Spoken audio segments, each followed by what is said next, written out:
soaring temperatures and a Chicago golf club layout becoming increasingly bouncy were major factors at the inaugural U.S. Senior Women's Open on Friday as the second round ended with just 3 players under par for the championship, and Englishwomen Trish Johnson and Laura Davies in a tie for the lead.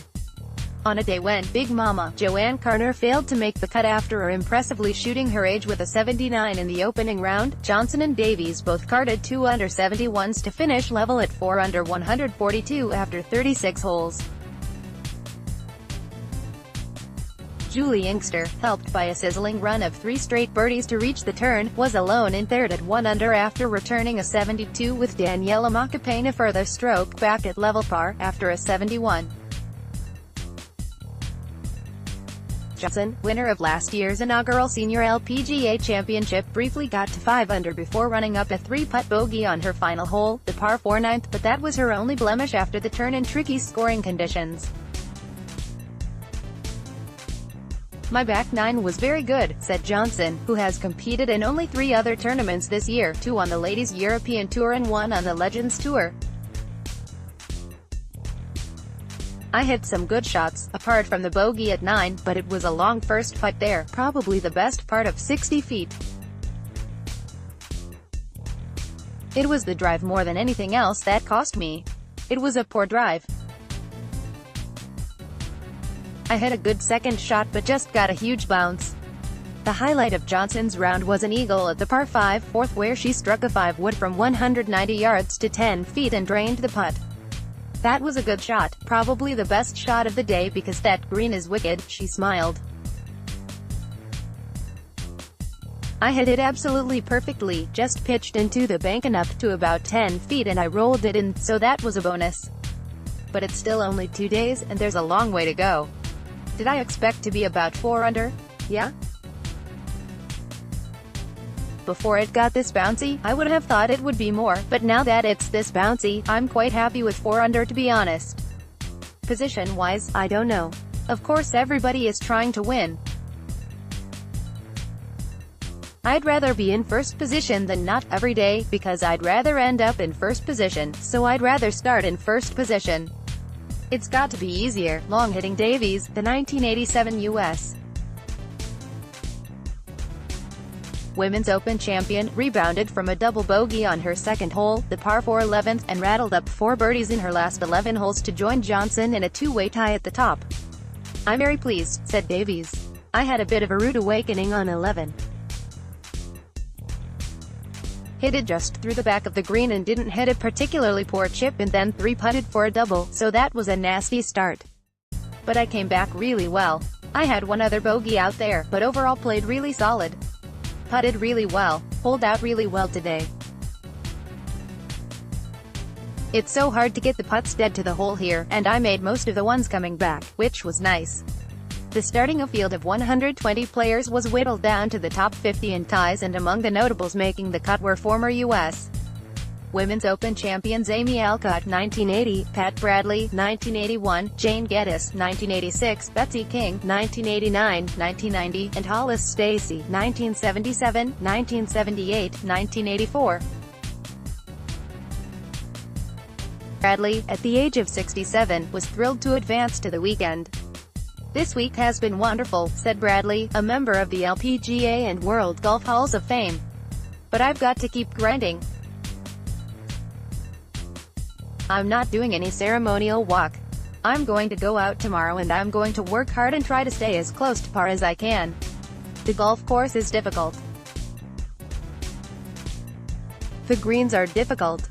But I'm just going to go out and grind like I have for my whole career, up close and personal for the fans." Perhaps the most popular innovation for fans at Chicago Golf Club this week has been the decision by the United States Golf Association to allow spectators to walk down the middle of the fairways during the tournament, a move that has been widely embraced by the players.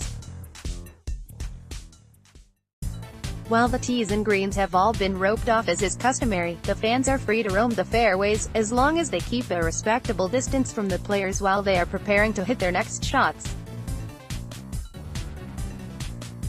The whole concept has been really great. 2-time U.S. Women's amateur champion Kay Cockerell, who now spends most of her time working as an on-course analyst for Golf Channel, told LPGA.com. Everyone has been very respectful. The fans got in but not too close, and it was nice to have people out there in a more casual manner.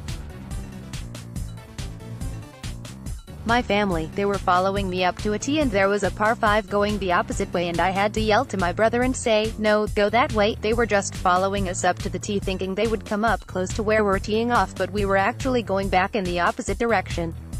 So a few times you saw a few people meandering around, probably thinking, "Where do I go next?" But no one got in our way. It sort of harkened back to the way it was in the 40s and 50s. It's the right kind of atmosphere to have for this event here. It feels like throwback to me, and I like not having the grandstands and TV towers on site here. It's just a little bit more the way it used to be. Julie Inkster agreed, saying, "I think it's a great idea. It's great for the fans to get an up-close and personal look. I apologize for all of this swearing by Laura Davies out there," she jested. But no, the fans really like it and my husband has been out there, and he's heard a lot of positive comments like, "If we could do this every week, I'd watch anybody play." I think the fans are impressed with how we play and how we hit the ball. It's great for women's golf. Big Mama Carner bows out after shooting her age in opening round. Big Mama JoAnne Carner did not want to admit it, but she may well have run out of gas at a sweltering Chicago golf club as she missed the halfway cut, just 24 hours after delivering the feel-good story of the opening round by shooting her age with a 6/79. As the mercury soared to 93 degrees Fahrenheit in the afternoon on Friday and the course became firmer and faster, Carner struggled to an 83 that included 2 double bogeys on her back nine. "Right now I'm tired, very tired," she told LPGA.com after being warmly applauded as she ended her round on the 9th hole. "I just never really got into the rhythm of the swing today. I drove it not well today, and I've been driving it good." "So you are starting on the wrong foot." "I hit a couple of good irons but basically the whole swing was a little off." Asked if she had perhaps run out of gas after playing 18 holes for 5 consecutive days, 3 of them in practice and 2 in competition, Carner replied with a mischievous grin, "I don't want to admit that, but I believe that's probably part of it, yeah. I got a little stiff. It just wasn't there today. Physically I wasn't sharp, you know." Carner, who won 43 times on the LPGA Tour including the U.S. Women's Open in 1971 and 1976, had said at the start of the week that her goal was to make the cut and play the weekend, having failed in her bid at the inaugural U.S. Senior Women's Open. She swiftly turned her sights to next year's edition, which will be played at Pine Needles Lodge and Golf Club in North Carolina. "I'll certainly play next year," she said. "Pine Needles? Ooh, that can play long, too. But I'll be ready."